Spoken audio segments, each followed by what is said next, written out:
खबर भी जबलपुर से ही, जहां फीस वृद्धि और किताबों के पब्लिकेशन के मामले में 11 स्कूल संचालकों और प्रिंसिपल के खिलाफ मामला दर्ज कर लिया गया है। 3 महीनों तक जांच के बाद यह कार्रवाई हुई। ये बड़ी खबर है इस वक्त की। 3 महीनों तक जांच हुई, उसके बाद कार्रवाई हुई है। सभी 11 स्कूल संचालक और प्रिंसिपल को हिरासत में लिया गया है, जिनसे फिलहाल पूछताछ की जा रही है। धोखाधड़ी, जालसाजी, दस्तावेजों में हेरफेर की धाराओं में केस दर्ज कर लिया गया है।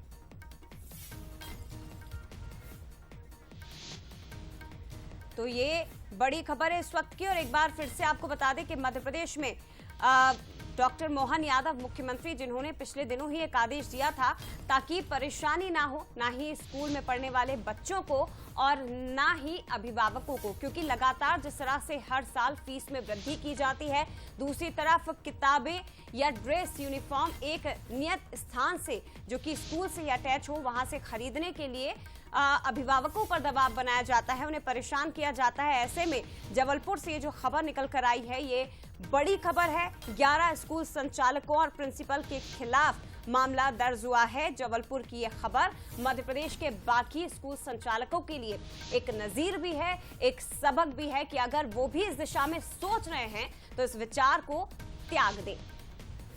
न्यूज हेड शरद द्विवेदी जी हमारे साथ इस वक्त फोनलाइन पर जुड़ गए हैं। शरद जी, एक बड़ी खबर, क्योंकि हर साल हम ये सुनते हैं कि अभिभावक परेशान हैं।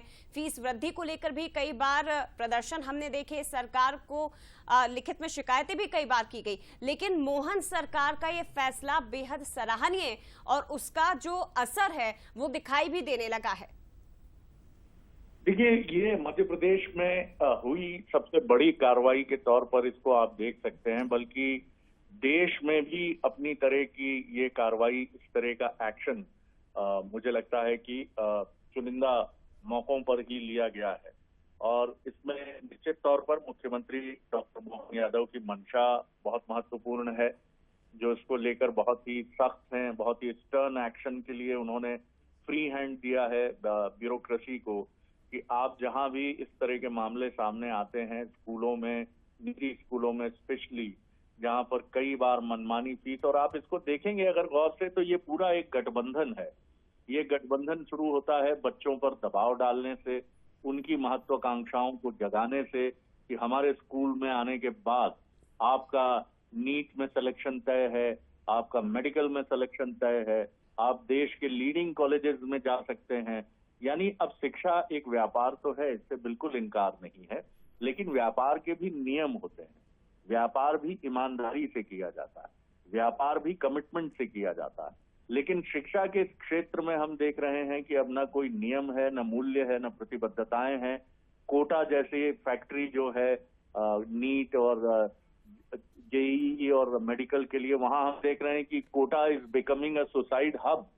वो एक आत्महत्या का केंद्र बनता जा रहा है, जो बहुत दुर्भाग्यपूर्ण है। तो हम इन छोटे छोटे बच्चों को, जो 16 साल के हैं, 17 साल के हैं, 18 साल में प्रवेश करने वाले हैं, हमने उनको करियर का एक सुनहरा सपना दिखाया और उनसे उनकी यंगस्टर, उनका जो जवानी है वो छीन ली हमने उनसे। उनके सपने हमने जैसे किसी पिंजरे में कैद कर लिए। तो ये बहुत इंपॉर्टेंट काम कलेक्टर को श्रेय मिलना चाहिए। निश्चित तौर पर उन्होंने मुख्यमंत्री की मंशा को समझ कर ये काम किया है। बहुत ही जबरदस्त काम जबलपुर कलेक्टर ने किया है। और इसी संदर्भ में आज उनकी प्रेस कॉन्फ्रेंस है, जिसमें पुलिस अधीक्षक भी रहेंगे और बड़े खुलासे के लिए तैयार रही। निश्चित तौर पर, और जबलपुर से निकलकर ये कार्रवाई नजीर भी बनेगी सर पूरे मध्य प्रदेश के स्कूल संचालकों के लिए, और इसके साथ ही देश में भी, जिस तरह से आपने विस्तारपूर्ण तरीके से बताया कि किस तरह से शिक्षा को धंधा बना लिया गया है, उन लोगों के लिए भी। फिलहाल शुक्रिया आपका जानकारी के लिए। तो ये महत्वपूर्ण खबर, 3 महीने जांच हुई और उसके बाद एक्शन हुआ है।